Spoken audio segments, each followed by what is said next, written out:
welcome to another episode of Cosmos with Cosmos. I'm Liz. I'm Mike. I'm Brandon. And we're here for another edition of High in the Sky for December of 2025.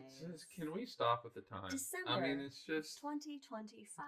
It's not. I mean, we have a week to cool. go until it's Well, actually December yet. No, but time has gone by so fast. And you know what? For more on time, check out the episode on time. I was gonna be like, hey, you know what you could do? Check out our episode. Okay. But the 2020s no longer seem like the future to me. Like 2033 sounds like the future, but 2026 doesn't sound like the future anymore. It's like the inevitable march towards our demise. Yeah, I don't know if anything sounds like the future Yeah. anymore to me. And that's our happy thought of the day. Yeah. Our Eventual inevitable march to our demise. Maybe I'll rename my drink to that. That's a good. Oh, yeah, nice. Jack, what do you got? I'm reading your. Jack's making a key lime pie with Nilla wafers and coconut crust. Okay. Our neighbor told us about a key lime additive for drinks, and he adds it to a gin and tonic, and it makes the gin and tonic taste like a key lime pie, basically. What is Where the was I additive? in all this? You were making the drinks, and then I said next when we go to 3rd Street, when we're in Bend next, we should look to see if they have that additive so we can get it. Sounds nice. I missed this because I was making drinks. Yeah. While they were eating pizza. We said you could come eat pizza first and then make drinks. Yeah, you but were then- stubborn. Priorities. You were stubborn. Yeah. I understand. Anyway. Speaking of drinks, Brandon, what are you drinking? Ooh, I am drinking the Winter's Eclipse. Ooh, that's nice. What's in it? Well, I say because there are two drinks, because one's eclipsing the other. See, those on the podcast are missing out on my wonderful visual aids here. So the first drink is just my favorite afternoon tea, Jasmine Pearl. Ooh. And then in the other hand, they have the alcoholic drink, which is tequila, sparkly, and cranberry. Nice. That sounds nice, actually. Yeah. I like the Jasmine Pearl tea. What kind of flavor is that? Is it jasmine? So imagine you go to a Chinese restaurant, you get the tea. That's what it is. Oh. Okay, that's Okay. nice. That's nice. And it's caffeine free. So Oh. great afternoon tea. Hey. For me. Why? I would take Why it would as you do it that? fits in Because that if I bill. take caffeine after 12 p.m., I am just going to stay up until 3 a.m. Really? See, caffeine doesn't affect Yeah. me that way, but, whatever. Puts me to Change that. sleep. Yeah, it makes my dad tired at night if he has a night So- coffee. It makes him tired. So we have the spectrum. Stay up all night, does nothing, puts you to sleep. Yeah. Caffeine's a wonderful drink. Caffeine's wild. Jack's got a raspberry dark chocolate latte. Oof. God, that sounds good. That Sounds fair. desserty. Mike, what do you got? I have Clash of the Physicists. Hey. More on that later. Also known as, I'm going to regret this later, but I'm still going to do it because I have two of these, and it's a pretty strong drink.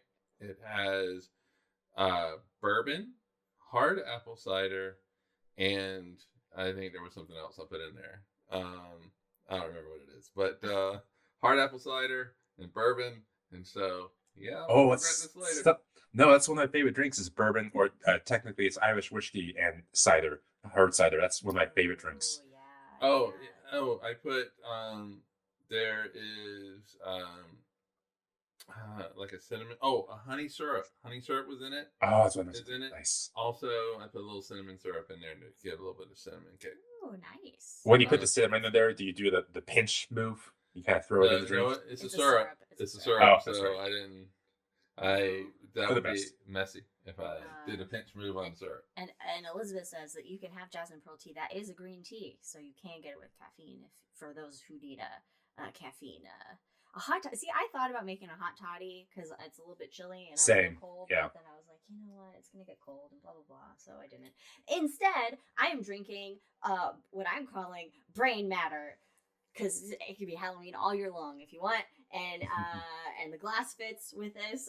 But it's basically canned cranberry, gin, tonic water, And simple syrup. and simple syrup, and the And cranberry brains. looks like brains at the top in my glass. Although the glass, in person, it's more of a white, and then it's a distinct kind of brain mattery-ness. It's on pretty the top. distinct on camera here. Okay, good. It's nice. Yeah. I like it. Anyway. Not too bad. I forgot to put the simple syrup in, and then I had to add it That's okay. after the fact. That's So all right. well, I mean, it was just stirs in. Alright. So That's all right. Cool. Well, blend some of your apple pie filling juice in your drink. Oh, that sounds good. Okay. All right. Well, if you like our shenanigans and our banter and whatever, then follow us on all the things at Drinking Cosmos on Twitter and Cosmos of Cosmos everywhere else. And also check out our every other Wednesday shots of astronomy down your gullet, just short form episodes where we single out a little, one of us does a topic that the others don't know what it's going to be, and we have lots of fun with it. So check those out. Also, follow some of our friends of the pod out there, Wildixia, Wildixia on Etsy for some really cool art.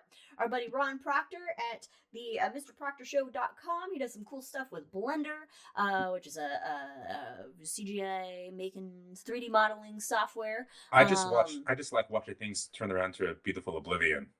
Yes.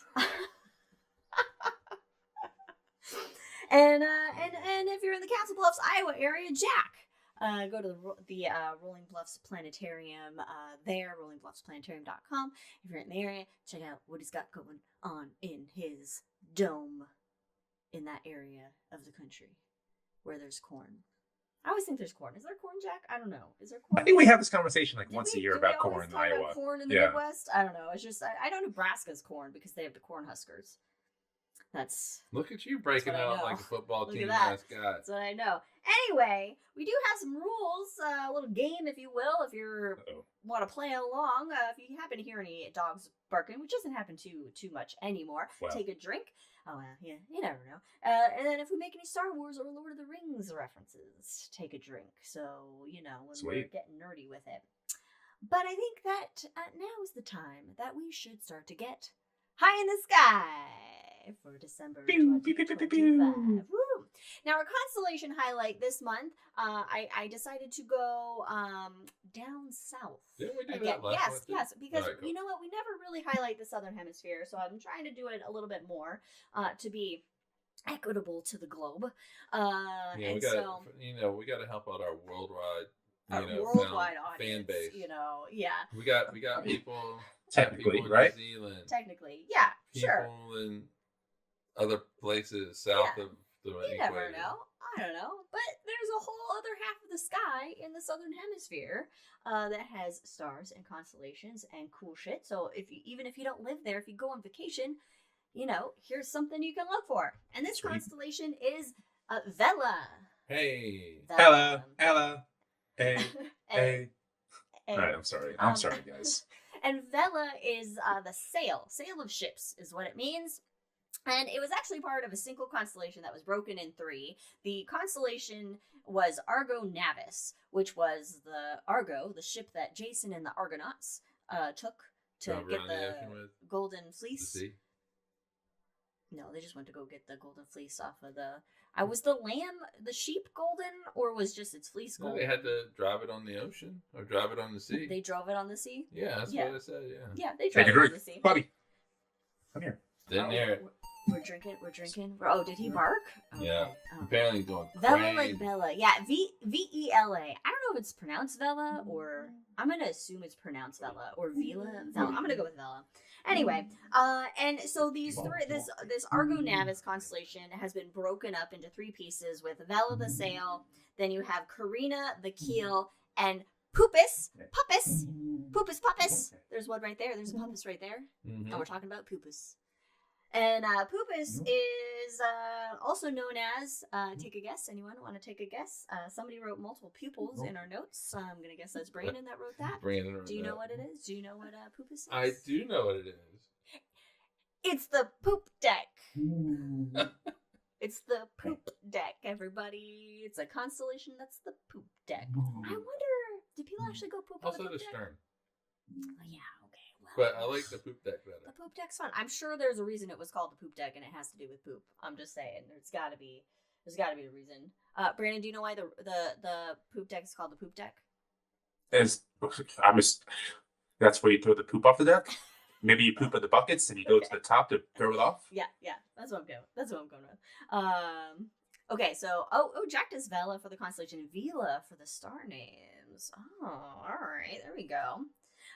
So speaking of the stars in Vela, we have Gamma Velorum, the brightest star, binary star, and the binaries orbit each other in 70 and a half days. And Mike has a smile on his face. I'm Well, I guessing just you have found the out. answer. Yes, tell us the origins of poop deck, please. All right. The poop deck is called that because the word poop comes from the French word la poupe, or P-O-U-P-E.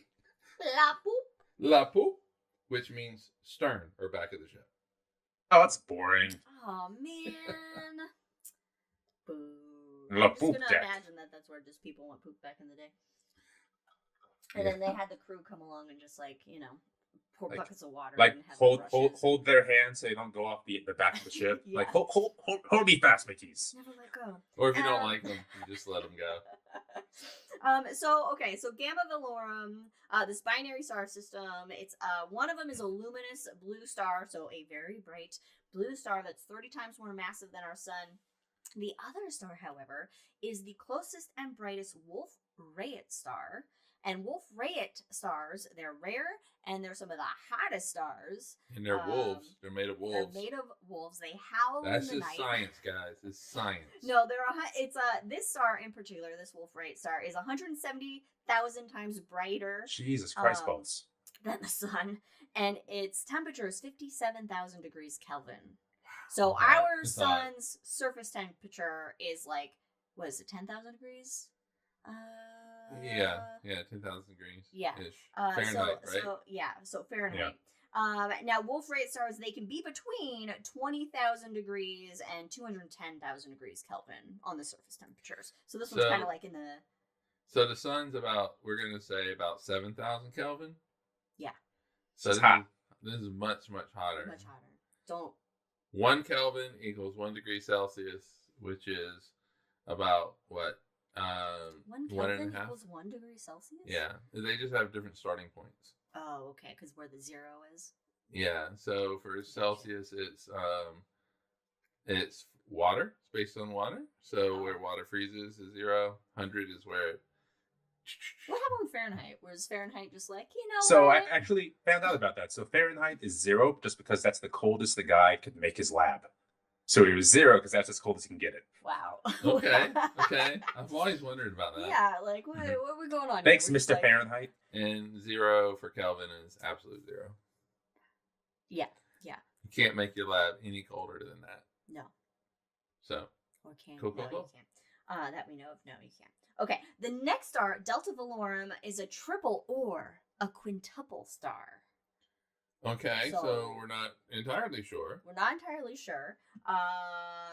And it's made up of with some other stars in Vela and this star with another star in Vela and another star in Carina actually form a constellation known as the False Southern Cross or the False Cross. And so navigators, because there Is is that like a satanic cross?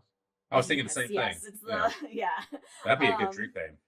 I should have read the notes. So in the southern hemisphere, there's a Southern Cross constellation that's used for navigation because at the moment, there is no southern pole star. Mhm. So the Southern Cross is used for navigation. So the False Cross, made up of these other stars, has led navigators astray before. They've gotten it confused with the They're Oh, like the they're- sirens. They are. They're like the sirens, Ooh. just fucking up people. And this star, I don't want to add an emoji. So it's like to the this. Sirens Cross. We should call it The Sirens Sirens Cross. And this star, Delta Velorum, it's about 80 light years from Earth. And they're in the constellation of Vela. There are 7 star systems that have exoplanets that Okay. have been discovered so far. Most of them have Jupes larger. Jupes. You got Jupes here. planets. There's one is definitely like a They're hot fine. Jupes. And then there is one star system, planetary system, that has 2 super Earths. Oh, cool. So, hey, A cool. book I'm reading right now. One of the alien comes from Super Earth. What book is this? is it a Hail super Mary. alien? What? Is it a super alien? It is super alien. Very Yeah, that's strong right. little alien. Because Jazz hands. I mean, You guys will that's- get that later. Yeah,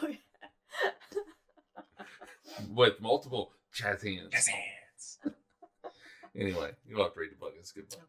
All right. Now there's more than just stars in the area of the constellation. We got deep sky objects that are out there.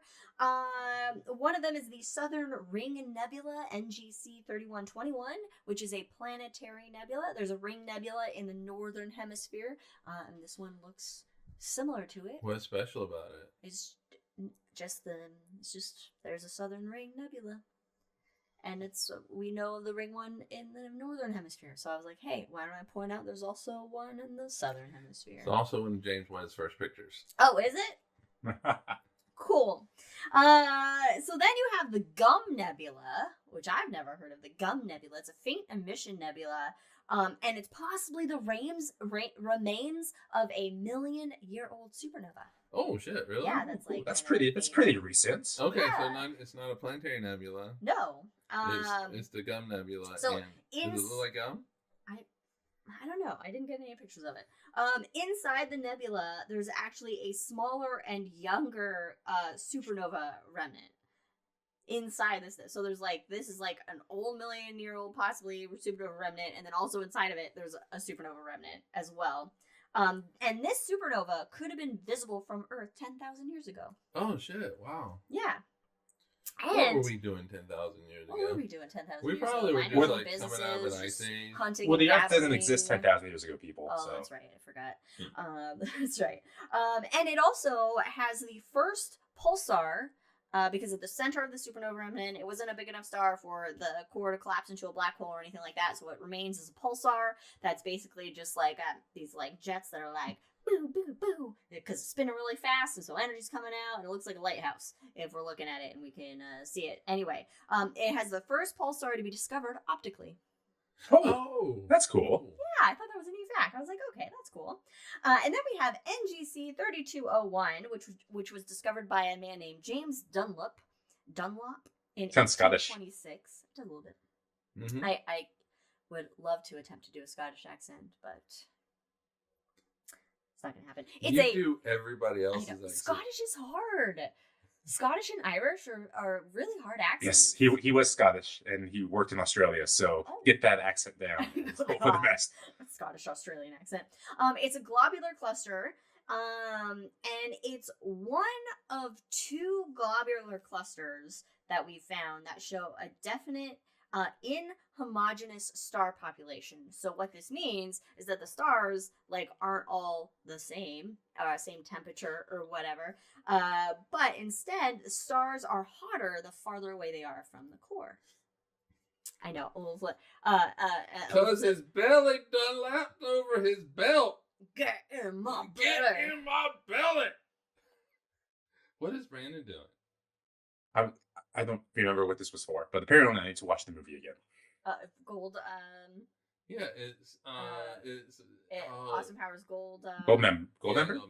Yeah, because I was Yeah. like, because James Bond movies also just sound like they should be parodies as well. So So I think the last episode I talked about me watching GoldenEye again, and then after that I ended up watching The World Is Not Enough, and it just gets better and better.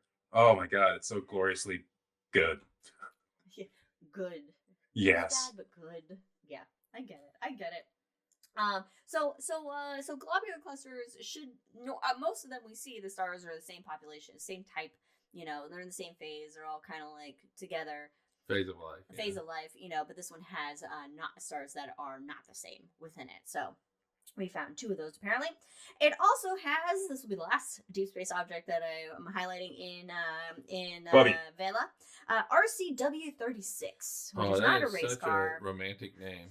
It's a star-forming region. It's the nearest star-forming region to Earth, and it produces a cluster of hundreds of young stars. Come here. So it's just a little area. It makes how many? Because Brandon was so. I just said produces a cluster of hundreds of young stars. Oh, okay. So it makes a lot of So stars. it's just making stars. I just thought that I was think neat. Mr. Frodo just needs to be right there to Love the rest of attention. the. He's pod No, managing. every time he barks, he jumps on me, so that's how you know he barks. Oh, well, you know what? Maybe if we don't hear it, we don't take a drink. He's so damn cute. I off him. If we don't hear it, we don't take a drink. Yeah. So Now- if we hear it, we take a drink. Okay. Now, remember I mentioned that Vela was part of a single constellation before, and it was broken apart. So Mhm. there is no actual like mythology for Vela, other than it was part of the ship that Jason and the Argonauts. Why took did we to- break it apart?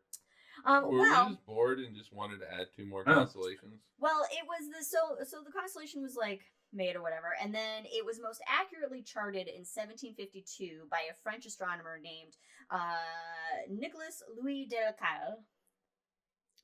I don't He's know. not how to do alive. He's not French. gonna. He's I don't know how to do not French. going to. And so that is actually when the Argo Navis was divided into 3.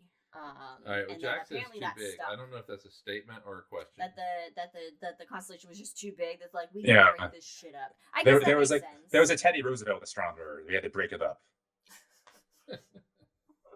Break up the. Anyway, You had to walk softly and carry a big stick on that constellation. Is that that's it? who. Is that a Roosevelt reference? I don't know. Yeah, that's Roosevelt. That the man in the arena. But his whole thing was breaking up monopolies, so he was the buster. Oh yeah.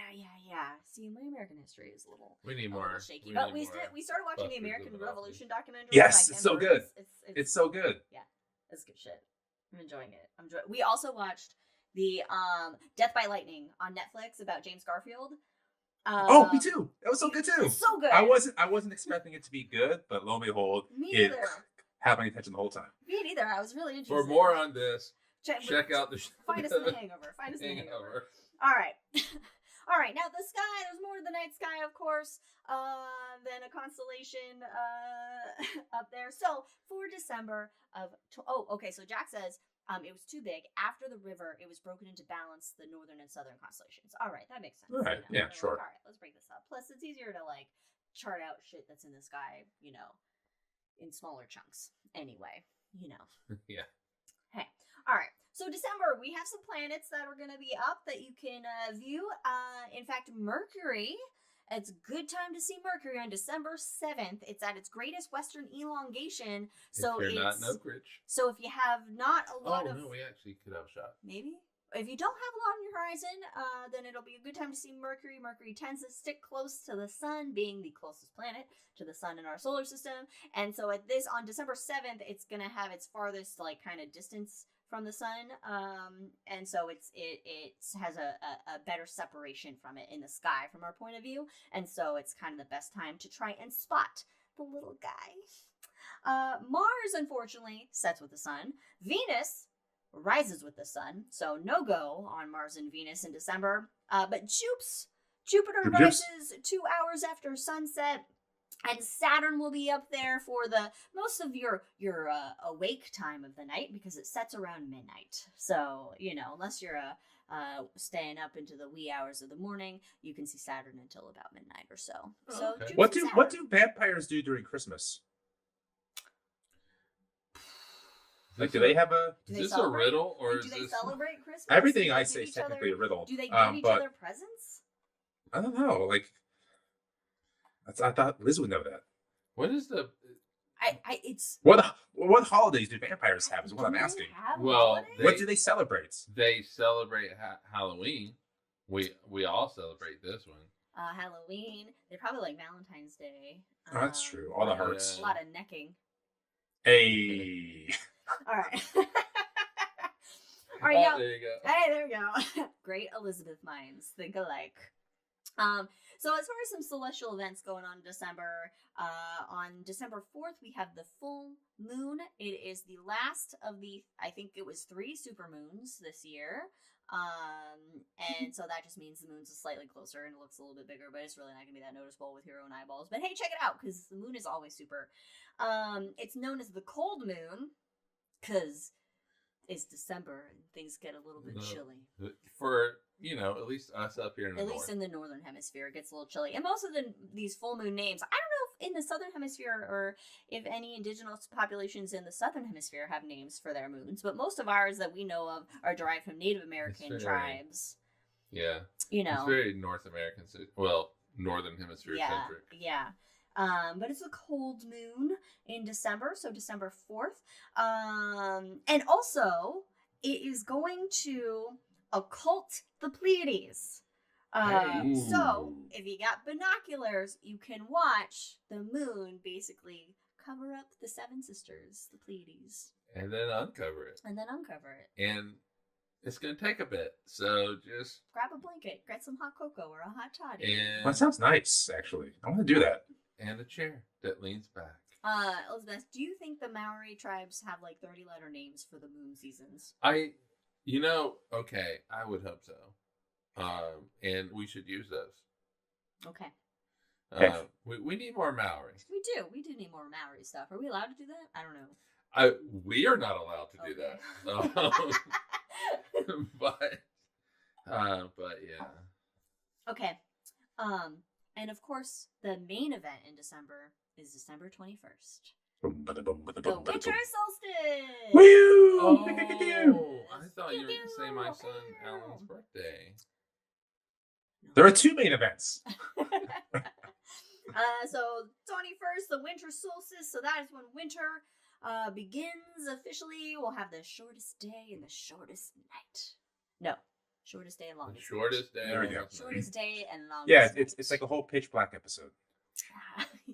When I was telling my parents this today when I talked to them on the phone, I was in Poland, Łódź, Poland, but Where you get a spelled little L-O-D-Z. I would walk to the class, and at like 7:30 in the morning, 8 o'clock, it's dark. Gosh, that's weird. That's late. So late for it to be dark. Teach the class, leave at like 4:30, 5 o'clock, dark. Somewhere in between, the sun apparently came out. was up, but the sun set at 3:30. That's Wild. It was crazy. Yeah, that's weird. It's because it's even further north I than know, we are. you don't even think about that. You think that is relegated to like the North Pole or Antarctica, you know, like you don't think about. Anyway, that's great. Earth's round, man. It's crazy. No, I mean, I enjoyed it, but explain that, it was. flat earthers. Anyway, we have Meteor Shower Watch 2025. December 13th and 14th is one of the best meteor shower shows of the year. The Hell yeah. Geminids. Hey. You can have up to 120 meteors per hour. We might be able to see that here if it's not cloudy. That's the key point, if it's not cloudy. But it's going to be a thin crescent moon, so that's good viewing moon conditions. You can only have better moon viewing conditions if it's a new moon, which... Hang on to your boots, everybody. But this meteor shower, the Geminids, comes actually from an asteroid 3200 Phaethon, discovered in 1982. Oh, okay. Used to be a comet, though. Mm-hmm. It's the only way that you can get the meteor shower. So basically, It's a zombie comet. It lost all its stuff, and now it's an It lost asteroid. all its fuzz and stuff, all its ices. All this icy And now stuff. it's just rocky. Yeah, it's just rocky. Boring, Husk rocky. of its former self. Oh. Speaking of Hail Mary, heyo. Okay, so we have one more meteor shower. Wait a minute, Gemini. I just want to say, best time to see a meteor shower after midnight. I'm going to say this every single time because the Earth is turning into the stream, and it's just the best time to see it. So go out. Then you really do not have to worry about the thin crescent of the moon. It's a long set. So go out, enjoy it. Now 120 grab a meters. blanket Watch- and a hot Definitely. And watch the Earth cross the stream. And Don't damn cross it, the streams. I'm not even going to be here for it. Oh, I guess it'll be me and the dogs going out and trying to look at some God, Geminis. I hate work. I'm sorry. But it pays for this house. We also have on the winter solstice and the winter solstice +1, so December 21st and December 22nd, the Ursid meteor shower. This is a minor show. 5 to 10 meteors per hour, typically. Okay, it's cute. Oh, but that's gonna be high up. But- No, it's gonna be low. But it's a new moon, so there's no moon whatsoever, which is the best moon viewing conditions you can have. And this meteor shower comes from Comet Tuttle, discovered in 1790. Go ahead. No. Go ahead. I was just gonna say it feels like every meteor shower comes from Comet No, Tuttle this or isn't- Swift Tuttle This isn't Temple Tuttle. or It's Temple just Tuttle regular Tuttle. or Just Tuttle by itself. Haley's got Alone two Tuttle. Like, I guess the most famous comet in all of like history is like, to hell with all these other comets. I'm gonna be responsible for 2 meteor showers. Yeah, the best meteor shower comes from a fucking asteroid. That was a It's former true. comet. The other great one is the Perseids in August. Mm-hmm. Yeah. Huh. So there you go. There's a night sky for December. Some things to check out. Some things to look forward to. Otherwise, as always, just in fact, last night, I wasn't expecting it to be clear for some reason. I just thought there would be clouds, and I go outside to let the dogs out to go potty before we go to bed. And I looked up and I was like, oh shit, it's clear. And so I turned off our fence lights, and I was just like, look at that. And then I went inside because it was cold. I gotta say, just before we get into the news, it doesn't matter if you have a telescope. It doesn't matter if you know what the night sky is. I guess. Just go out, enjoy the night sky. It calms you, and it also makes you feel like you're part of something larger. And you are it's the just Earth. really, the stars are beautiful to look at. They have and the northern hemisphere with in the wintertime. So this time of year, the colors that we have for these stars, the brightness, most of the brightest stars are in the wintertime. You have the biggest variation in colors, and it's just beautiful. And if you're living in a little city like Phoenix or somewhere else, New or York Portland, City. little tiny places like Beaverton and Phoenix that don't have a lot of people, but for whatever reason have a lot of street lights, then maybe go out, get away, and interesting date night. Go out and just enjoy the stars. Into the darkness, all alone. Great first dates. All right, maybe wait till the second date. Yeah. Meanwhile, Jack in Chat is posting Hawaiian moon phases. Oh my goodness. Names for those. Seems to be quite a few. And I'm not going to read that. Nope. And, although I understand Hawaiian pronunciation, you pronounce every letter. Every letter you pronounce. O is oo. Every Right? 3 No. days gets a new name. Mahalo. No, O is O. A is A. E is A. It's like Hawaii. Hooked on E, phonics monkey. Yeah. I is E. So yeah, but you pronounce every single letter. Yeah. And every syllable ends in a vowel. That's as far as I'm gonna go. It is fun language. I like listening to it. I like hearing it. Anyway, astronomy news. We get some astronomy news. I saw some cool articles. In fact, there's one thing in here that I decided no sound effect. Because we already did that for the media shower watch. I didn't want to double over it. No, do it again. We can Astronomy edit and news. post if we don't want it. Do it. I'm not going to edit and post. I'm too lazy for that. Astronomy news 2025.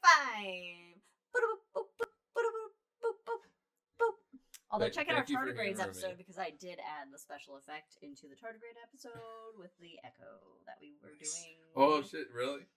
Oh, Yeah, shit. yeah. Oh, I'm glad that Katie did the sound effect to herself. See, look, people at this point can just do the sound effects. Like when we're going back in time, how many people did it in their heads right now? Anyway, we should just do like an entire show of just sound effects. We just Oh grab. God. It's just- We have a very small audience as it is. We would lose everybody after that. all right, goodbye. All right. I feel like I got a couple of James Webb stuff in here because James Webb is killing it. It's killing it in observations and science. So James Webb Space Telescope spots a gassy baby galaxy throwing a I almost tantrum think in the mine early be universe. Gassy baby. Gassy baby. That would have been. Gassy baby. That would have been fun. This article comes from space.com. This galaxy is it's a bright young galaxy from the early universe. It's among the first generation of galaxies, not the oldest, but among the first gen. And it was born when the universe was less than 500 million years old. So, pretty young. Pretty young, yeah. Pretty young. It's this galaxy is called SXDF-NB1006-2. Hell yeah. So there you go. And we're basically seeing the galaxy as it was when it was 1 to 2 million years old. And this galaxy is forming stars at a rate of about 165 solar masses per year. Okay, 165 So- sun-like stars every year. But how is that relative to other galaxies at the same age? It has 16 times, well, I don't know about the same age, but as far as our galaxy, it has 16 times the star formation rate of our own galaxy. So That there you makes go. sense. So it's Well, no, poppin'. is that current? As current? As well, current, yeah. Well, Yeah, so that makes more sense. yeah, Yeah. that makes more sense that 500 million. It's a young baby galaxy. Yeah. Really It's popping out those stars. popping out stars. Popping out stars. Is it? It's popping It's- out stars It's like weird though teenagers that a popping baby pills. galaxy's popping out stars. Well, It's a little weird. I mean, stars are being born in the galaxy. Don't so don't, they're don't we don't popping we out. don't need to add human characteristics to galaxies in this situation here. All right, so basically at this rate, the galaxy is producing a lot of large, bright stars. And so these stars are going to do one of two things. Either, Okay. they are, and they also have like tremendous outflows of particles like solar wind. Gassy. So the gassy. And they die. But what do they? Okay, They what do they die a do? lot. You And- said they had to do two things. Yeah, Two the two things. things. I'm sorry. The two things are They they're gassy real and they gassy. die? They're gassy. They're just real gassy, and then they die a lot. They explode as big supernovas almost as soon as they're born. Oh, They're that big, okay. that big okay, and large, So it seems and like this is on the very high end of mass. high end. Yeah, so they're Okay. like born, and then they're just like, oh, they explode. Okay. And so this causes huge plumes of gas to basically flow out of the galaxy at 310 miles per second. Okay. Fast. Okay. It's fast, which is 3 times faster than the escape velocity of the galaxy, meaning that gas ain't coming back. No. It's going out. So it's heading this way. It could be. My gas can wreck horse. It's going everywhere, right? It's going in all directions from It's that going in all galaxy. directions, so it's heading this way. Now, what's kind of pretty unique or interesting about this particular galaxy is that there are more heavy elements in the galaxy than there should be given the ages the of age. the stars. So that means there actually must be older stars that are behind the newer stars that we're not able to see or resolve. Well, we can't resolve the individual stars anyway. It's too fucking far away of a galaxy as it is. But there must be older stars there that have already expelled those or are creating those gases or elements or whatever. Now, this galaxy, because of the rate of star formation, it's going to basically run out of gas in a few 100 million years. So it's So already, it's already gone. dead. It's already gone. It's already Well, not active anymore. This It's is already like when you No. look. Go ahead. hold on. I think we need to clarify this.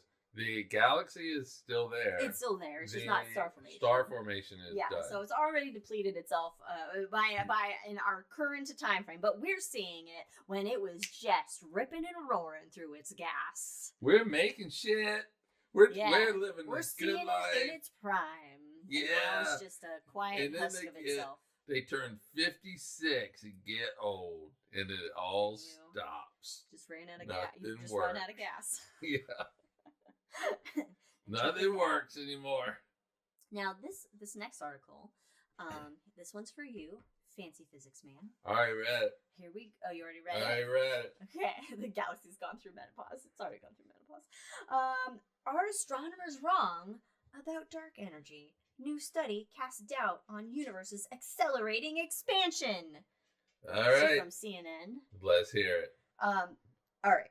So the universe may not be expanding, but it may be slowing down in its expansion. Okay. The So what's universe going on might there? not be accelerating, but slowing down. which actually is an acceleration. It's a negative acceleration. But all right, go ahead. All right, listen here, Mike. Jesus. All right. So currently we have a pretty limited understanding of dark energy. Isn't that right? That's why it's called dark No, energy. we do not have a good understanding Yes, of dark energy. we have a limited understanding. We have very limited understanding. Did you say we? Oh, I gotta move this off my ear. Did you say we had a good understanding? No, I said we have a limited Oh, understanding. limited. Yes, we have a very limited understanding. Yes. Okay. All right. Oh. So a consortium of hundreds of researchers that use data from the Dark Energy Spectroscopic Instrument, or DESI, in Arizona, they developed the largest ever 3D map of the universe. You know who also helps with that? Our buddy of the show, Ron Proctor. Ron Proctor. Check out the MrProctorShow.com. So what they're finding is that dark energy may actually be weakening over time, which means it's changing. It's subject to change. Mm-hmm. And this means that the universe's rate of expansion could eventually slow. And what the researchers did was they analyzed a sample of 300 galaxies that had type 1a supernovae. Type 1a supernovae tend to be known as standard candles. So they're a good way to just measure shit in the universe, basically. And that is when, correct me if I'm wrong, but I think it is when a white dwarf pulls material off. Yes. And so the reason why it's a good candle, standard candle, is that they always go boom at the same time. In the same way. Same brightness. Yes. So you have a white dwarf, which is like a dead sun-like star, basically, that has a companion star, and it's pulling material from that companion, pulls too much material, and then it eventually goes boom. Right. And so that material falls onto the white dwarf. It heats up to a certain temperature, and that is a runaway boom that ends up happening. Mm-hmm. And it always happens at the same temperature. So continue, because having not the degrees that these people have, I do have a question or a comment. Okay. Well, according to Junhyuk Sun, who's a study co-author, he said, before our work, type 1a supernovae were thought to explode with nearly identical intrinsic brightness, making them highly reliable standard candles. However, we found that their luminosity actually depends on the age of the stars that produce them. Younger progenitors yield slightly dimmer supernovae, while older ones are brighter. And this is not the first time that a group has questioned whether standard candles are actually standard. This happens fairly often, but it seems like these guys actually have some data to back it up. It seems so. Now, if the expansion continues to slow down, the universe could begin to contract, ending in what is known as the Big Crunch. Yep. Taco Bell, come see me. I got an idea for a new entree. Which is kind of fun to think about. Now, the lead researcher, his name is Young Wook Lee. He's a professor of astrophysics at Yonsei University in South Korea. And he said that it is a possibility. Even 2 years ago, the Big Crunch was out of the question, but we need more work to see whether it could actually happen. Yeah. Here's where we have the great physicist fight. Physicist fight. A clash of the physicists.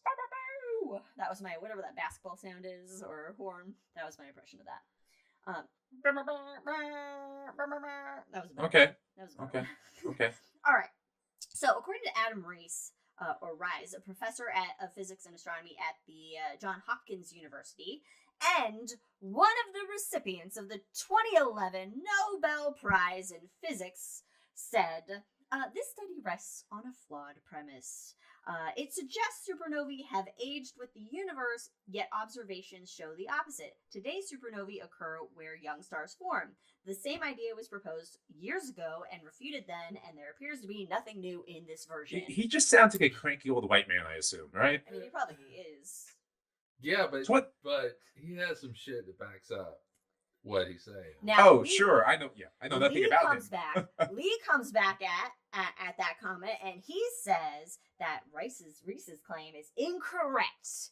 Even in the present-day universe, type 1a supernova are found just as frequently in old, quiescent, elliptical galaxies as in young star-forming one, which clearly shows that this comment is mistaken. Boom. Cranky old white Nobel winner.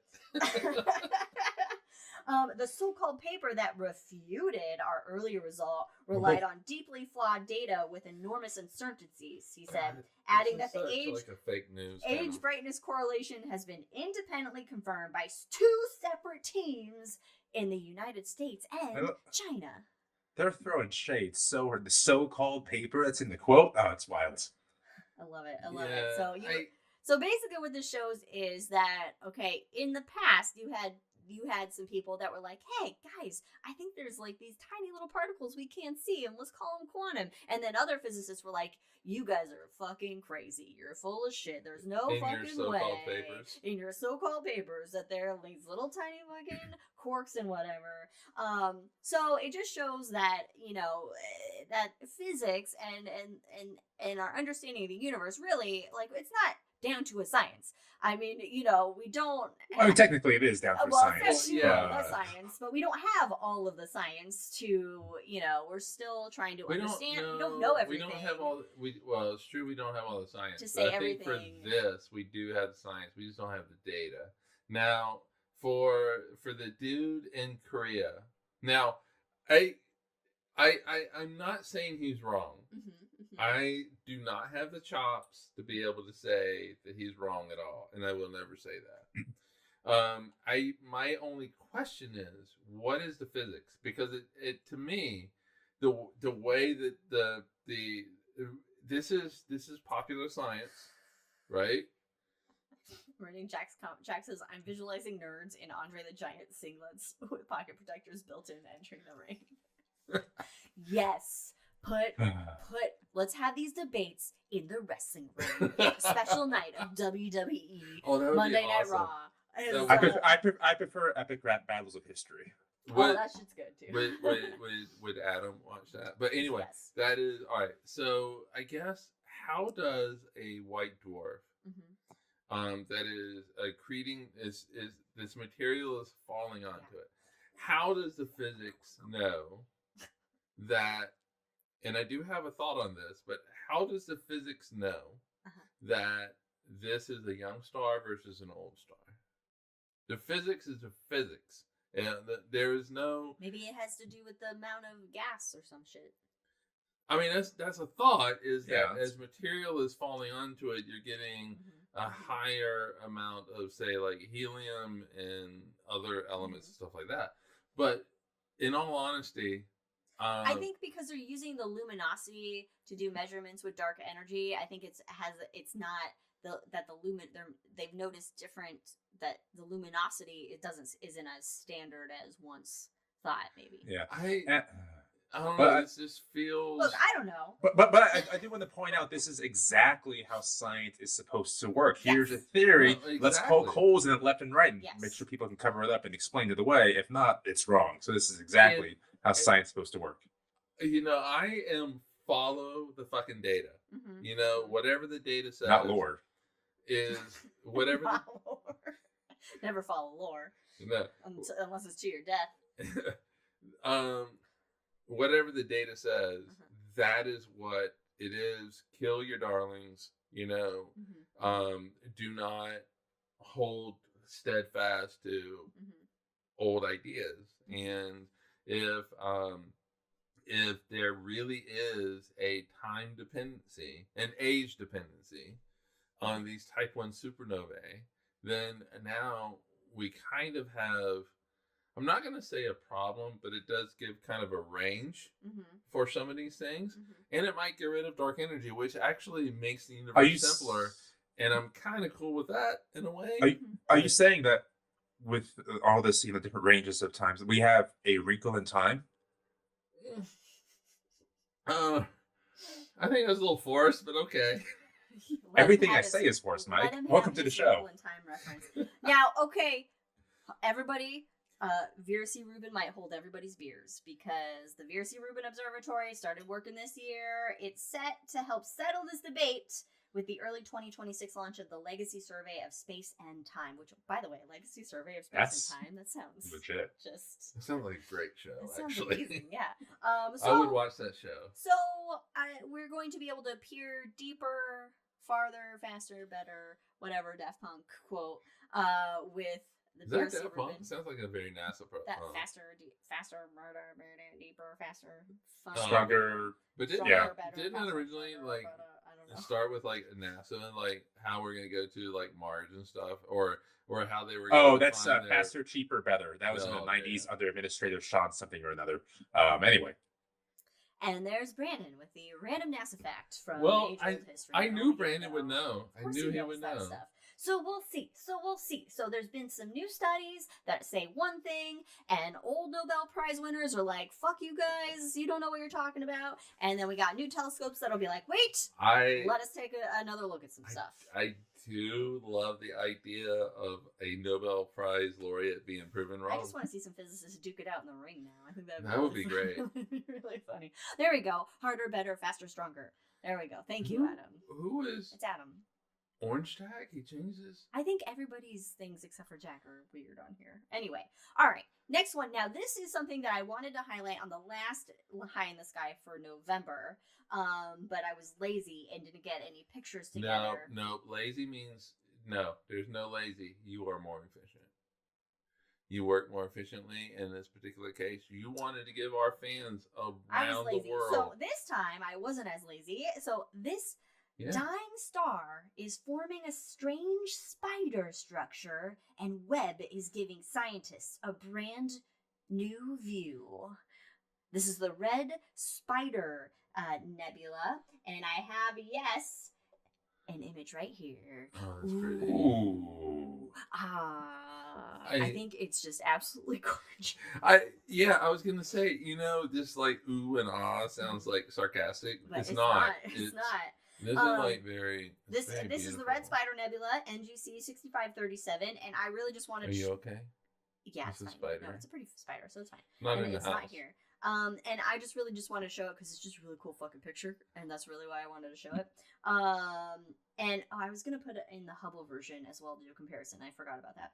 But the lobes are bubble-like structures that each stretch about 3 light years across. The light is emitted from H2 molecules.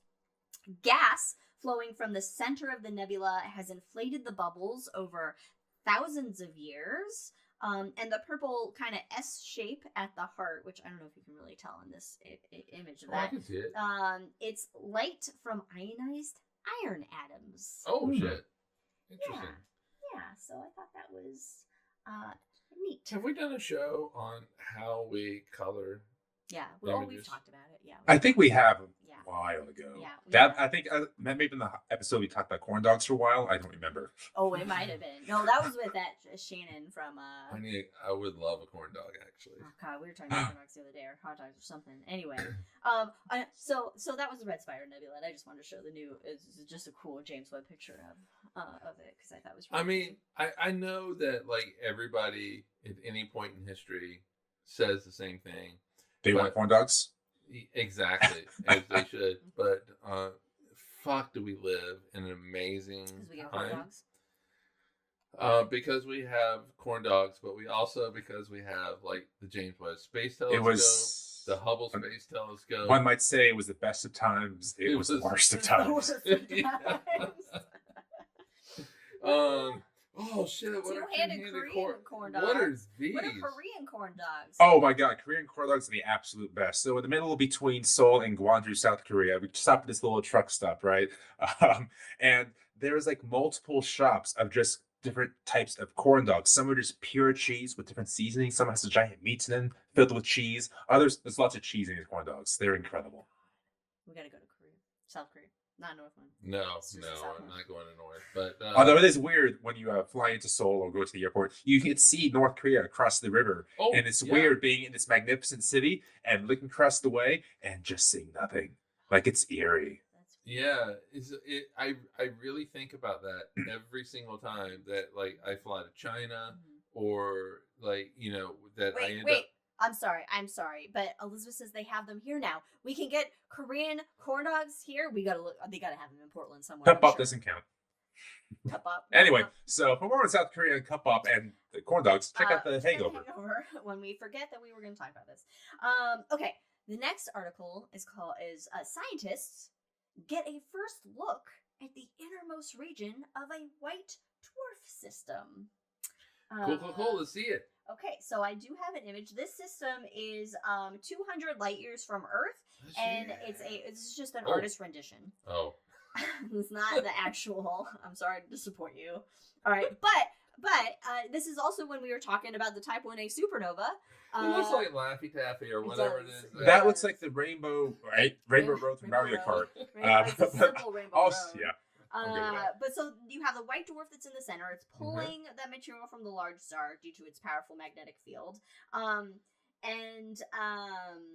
This system gives off intense radiation from the gas falling onto the white dwarf from the larger star. The X-ray polarimetry explorer, or IXPE, it was used for this research. The lead study author is Sean Gunderson, a postdoc in MIT's Kavli Institute for Astrophysics and Space Research. And because there's a high degree of X-ray polarization, this is why they use this telescope. The X-rays were emitted from a column of white-hot material that the white dwarf was pulling in from its companion. And these columns are being emitted 2,000 miles high, which is half the radius of the white dwarf. And the X-rays are reflected off the white dwarf surface before scattering into space, which is an effect that physicists have suspected but haven't confirmed until now. It's always good to have that proof. All right, hold on. Are we done? Oh, there's more. Well, there's just one thing. Okay, hold on. So, Katie and Adam, I'm now talking directly to you. We have been to your place, and you are now just telling us that there is a Korean place where I can get Korean-style corn dogs. We're going to need to talk when you come here on Tuesday. Cheers. Anyway, this is Liz talking to the rest of you now. This basically just demonstrates that X-ray polarimetry.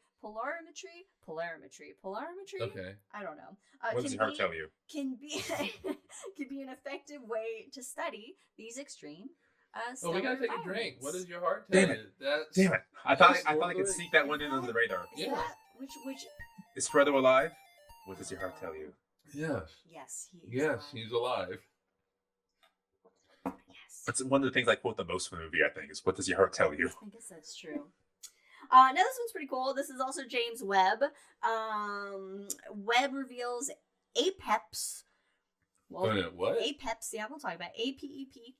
Oh. APEPs, 4 spiraling dust shells shaped by Wolf-Rayet stars. Hey. We talked about a Wolf-Rayet star in Vela, so I thought stars this was made of wolves. Appropriate. Here it is. This is the image of the spiraling dust here. All right, this is actual image. This is an actual image. This is not a an artist's impression. There's 3 bright stars that are a part of this system, basically. But so this is a mid-infrared image of a system of 4 serpentine spirals of dust, one expanding beyond the next in precisely the same pattern, as you can see here. Yinuo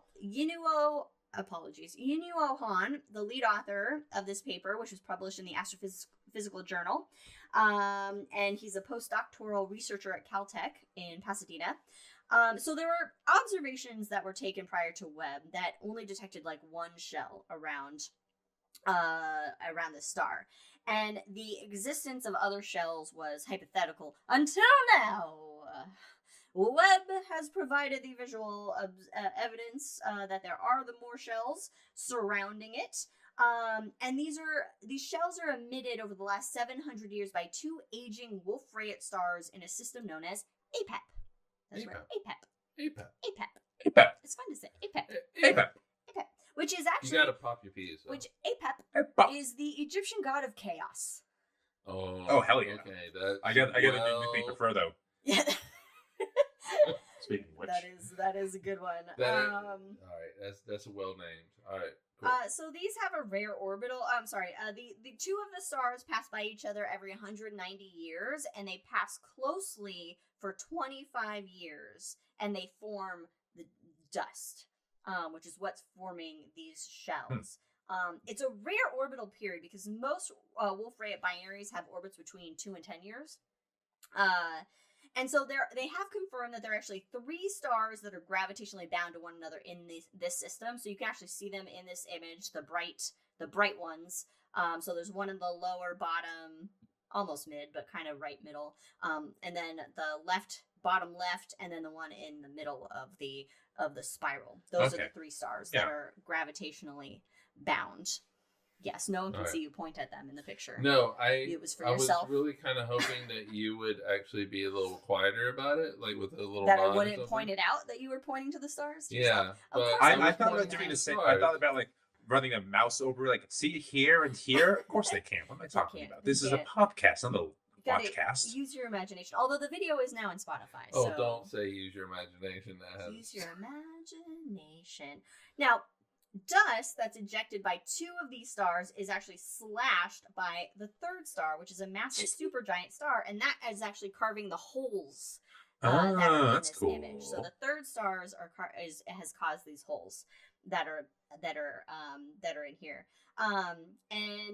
Basically these are whipping through space and sending out dust at 1,200 to 2,000 miles per second. That's pretty quick. Pretty fast.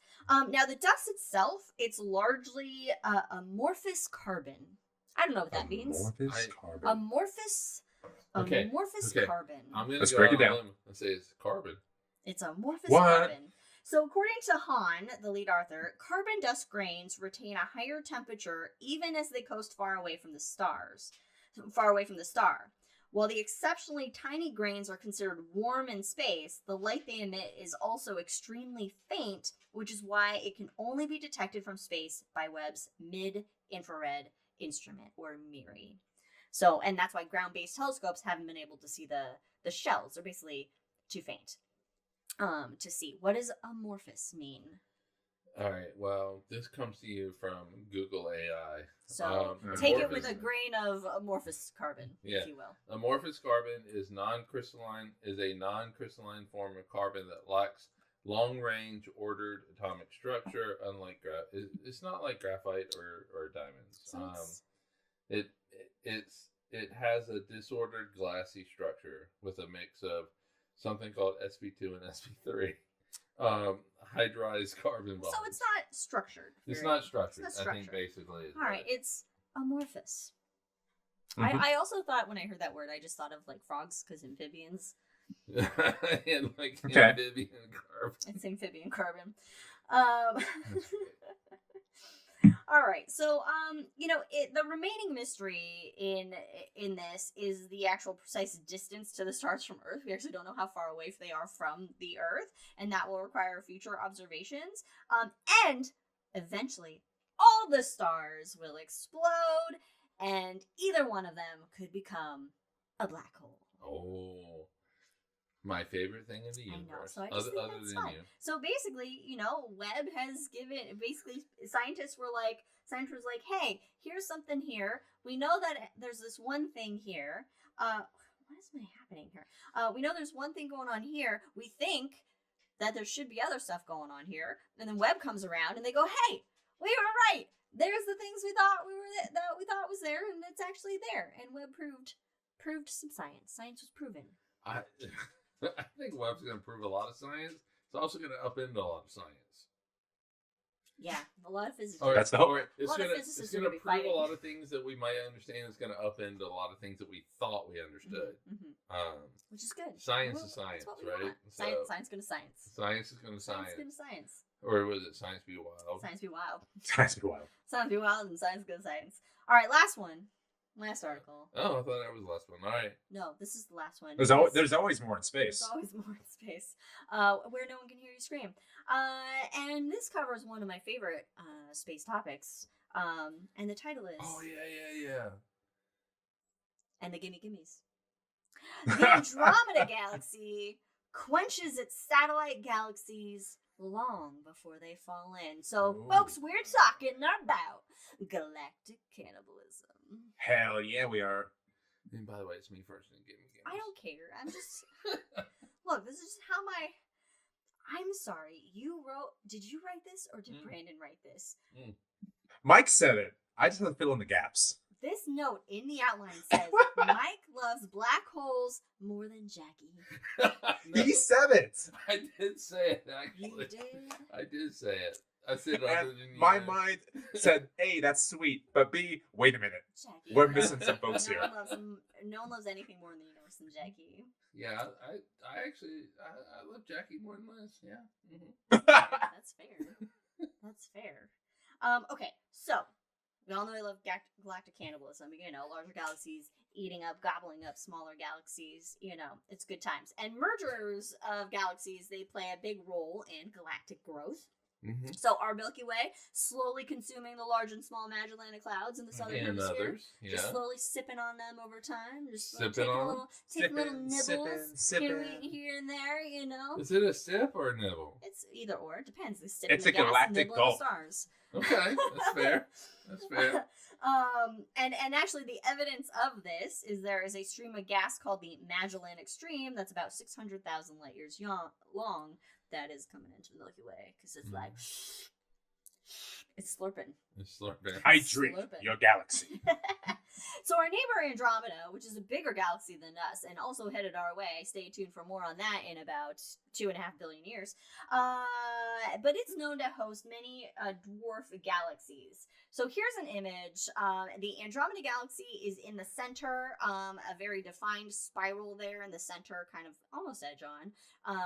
But then all these little circles, these are all these satellite galaxies that are in orbit around Andromeda that it will consume over time. So the Jackie, sorry. Are you okay, baby? We got a Jackie for the people in the podcast listening. He's got he's very sensitive.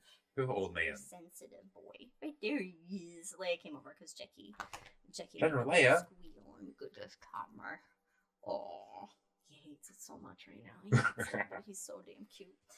Okay, so the lead author of this study is Alex Murrow from the Department of Physics at Durham University. And they used ESA's Gaia mission, which have a wealth of accurate proper motion measurements for more than 1 billion stars across the Milky Way galaxy. And for more on the Gaia mission, check out a shot on Gaia. Check it out. And so basically, astronomers can look at this data and they can go back in time to basically recover the orbits of the satellite galaxies to see like where they were and where they're going, kind of a situation. And all of this data together can gain insights into how satellite galaxies are shaped by the physical processes as they orbit their large host galaxies. So they wanted to understand how galaxies are quenched. Super How galaxies are what? Quenched. Now, I did not realize until I saw this word appear more than once that quenched is an astronomical term. It's an actual science term. Quenched. Really? I was like Gatorade. It's quenched. It's like okay, thirst quenchers kind of a thing. But no, you're not thirsty anymore. Quenching refers to the shutting down of star formation within a galaxy. Wenching. I had no idea. I had never heard that. Know that. I am adding that to my useless facts. Yes. And people will be hearing about this next week. Isn't that great? Or the week after that. So basically, if you hear like that a galaxy has been quenched, it's that it doesn't have any more. It's done. Galaxy formation. It can't do any star formation anymore. Wow. And so that's like truly epic. So the big galaxy. So the big galaxy thirst of gas because it's slurping up all that gas, and so it's quenching that galaxy of gas, so it can't do any more star formation. Its thirst is quenched. Yes. I guess. I mean, that makes quenched. sense, but it's the ultimate Gatorade. It's the ultimate Gatorade. I wanted to throw a Gatorade joke in there, so that was my lame attempt right there. It wasn't great, but whatever. It's what I came up with anyway. So the present predictions for proper motions, infall times, and times of the first paracentric passage. Paracentric means the closest that the galaxy gets to Andromeda, basically, that the satellite gets to Andromeda. For 39 of Andromeda's satellite galaxies, they presented these predictions for 39 of them, and they found that only the most massive satellites of Andromeda can maintain star formation for more than 3 billion years after they've reached the closest approach to Andromeda. Smaller satellite galaxies, however, get quenched. And some of them... Are they like in the splash zone? Yeah, exactly. So some of them actually get quenched before they even get to Pericenter. That even before they get even close to Andromeda, they're quenched. Andromeda's just like that fucking powerful. Wow. Yes, Brandon. Thank you. Is pericentric specific to Andromeda, or is that just a generic term to? Okay, just checking. I think it's yeah, like perihelion. Pericentric is for the galaxies. And I think after the sun, they were like, all right, we're not gonna do this. Yeah, yeah. So some of them are quenched by reionization, where the gas is heated up by UV radiation, and so the gas gets superheated enough that it's able to escape from the galaxy. And most very early on are quenched by what the researchers call pre-processing. Not as fun as quench. They should have came up with something like. This sounds like such like we're in a factory. It's like baloney. All right. We get a pre-processing before baloney the quench stage. Yes. I need that. So satellite galaxy.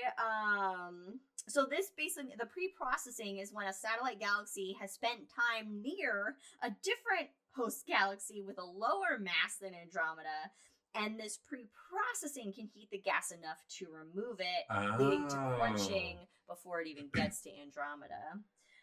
So it's pre-quenching. According to the lead, pre-quenching, yes. According to Alex Merrow, again, lead author of the study, the properties of M31 satellites reflect the fact that environmental effects, ram pressure, tidal stripping, or the cessation of gas accretion are reliable quenchers of low-mass satellite galaxies in the universe. That's what the conclusion of the study is. Reliable quenchers of low-mass satellite galaxies. God, this is a neat show. They just wanted to use words.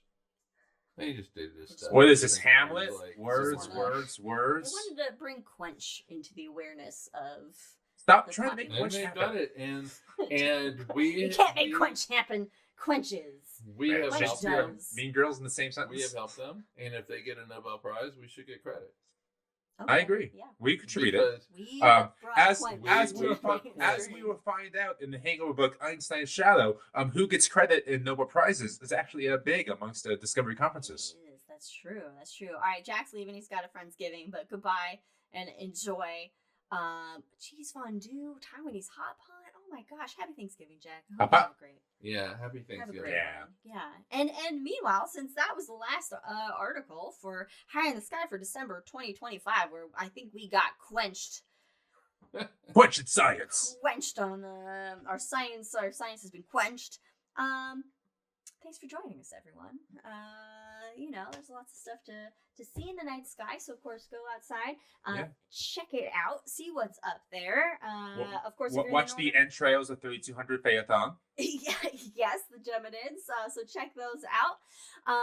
Of course, if you're wondering what happens after the episode, if you hear us mentioning something like, "Oh, we'll talk about that in the Hangover," well, we have the hangover of this episode, where we will not only talk random things that I don't even remember what we were going to talk about or what came up in the main show already, but we will be doing our book club episode on this. Finally, sure, yeah. Einstein's Shadow. We'll be discussing that book, so you can, if you aren't with us live, you can check that out the following Saturday from the release of this episode.